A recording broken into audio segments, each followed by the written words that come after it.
देखो, मैं एक 12th ग्रेडर हूँ और हाल ही में इन दिनों क्या चल रहा है मुझे पता है।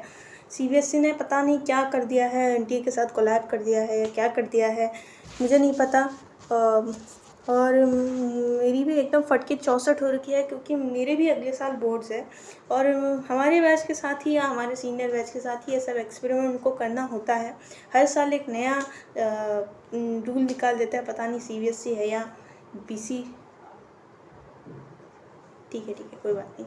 एक्ट तो जैसे ऐसे करते हैं जैसे बच्चों पे कोई प्रेशर ही नहीं डालते, और इंस्टाग्राम पे भी रील डालते रहते हैं कि हम बच्चों पे कुछ भी प्रेशर नहीं डालते। हाँ, तुम लोग कुछ भी प्रेशर नहीं डालते हो, तुम डायरेक्ट बच्चों को प्रेशर करते हो कि वो लोग छत से कूद जाए, है ना।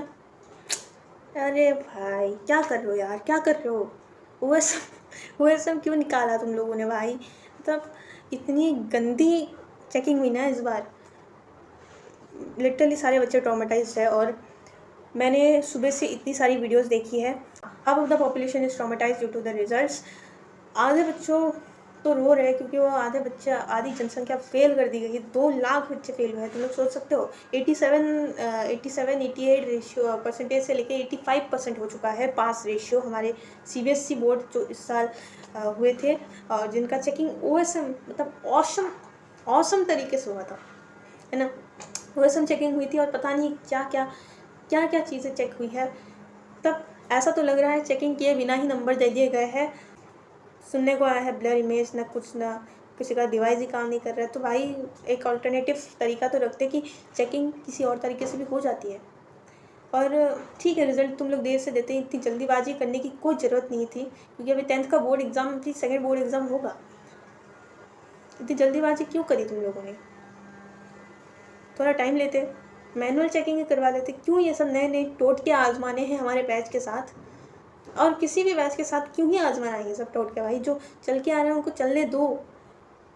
वाई तुमको कोई कुछ अलग क्यों करना है। अलग के चक्कर में तुम बच्चों का ही अलग कर पाओगे अपनी फैमिली से। भाई तुम थोड़ा मेरी फटी पड़ी है, क्योंकि मेरी अगले साल बोर्ड्स है और मैं एक ऐसा बच्चा भी नहीं हूँ जो तुम एकदम टॉपर हो, 95% ला रहा है। भाई मेरे 10th में भी 90% भी नहीं आए थे, और मैं इसीलिए डरी हुई हूँ क्योंकि जिन बच्चों के 95 आने वाले थे उनके 70 के रेंज में आए हैं, और जो बच्चा एवरेज थे मेरी तरह वो फेल हो गए हैं, या तो उनकी कंपार्टमेंट आ गई है। तो क्यों, मेरे को फेल नहीं होना भाई, मेरे को निकाल देंगे घर वाले मेरे को। देखो, या तो सीबीएसई एक काम करो कि तुम बच्चों को फिर से रीचेकिंग करे दो बच्चों के पेपर, जो कि बिल्कुल पॉसिबल नहीं है, क्योंकि 98 लाख पेपर है जो कि 70,000 टीचर ने चेक किया है। एक पेपर, एक इंसान को 18 पेपर मिले हैं चेक करने 1 या 2 दिन में। कैसे पॉसिबल हो सकता है भाई। वो बंदा, वो टीचर कैसे चेक कर पाएगा इतने सारी कॉपियाँ, वो भी ऑन स्क्रीन। आधे लोगों को तो कंप्यूटर यूज़ करना ही नहीं आता होगा। और इंडिया को फोर्थ पिलर ऑफ डेमोक्रेसी कहाँ गया है ना। तो भाई where is the fourth pillar of democracy, people's government में स्टूडेंट्स नहीं आते क्या, सिर्फ बड़े लोग ही आते हैं क्या। मतलब पीपल्स गवर्नमेंट ये होता है कि तुम अपने पीपल के साथ अकाउंटेबल रहो, ट्रांसपेरेंसी रखो, और उनके हिसाब से चलो। वो जो चाहे उनके हिसाब से, उनको जो ठीक लगे तुम उनको वो अप्लाई करने दो। और तुम अपनी मर्ज़ी से ओएसएम ला रहे हो, अपनी मर्ज़ी से चेकिंग करके उनको ऐसा ट्रॉमेटाइज कर रहे हो कि भाई वो इंडिया में ही रहने को तैयार नहीं है। एक तो पेपर इतना गांड फाड़ बनाओ कि भाई बच्चा तभी सोचने लगे कि मैंने सीबीएसई ही क्यों लिया, स्टेट बोर्ड क्यों नहीं लिया। और उसके बाद रिजल्ट में तुम ये हरकत करते हो, मतलब बॉडी काउंट, मज़ा ही आ जाता है ना। मैं सब बोल रही हूँ, इंडिया के एजुकेशन सिस्टम इज़ डूम्ड। अगर ऐसा ही चलता रहा, बच्चों को इतना ज़्यादा प्रेशर दे रहा है ना, इस जनरेशन के बच्चों को इतना ज़्यादा प्रेशर आ रहा है।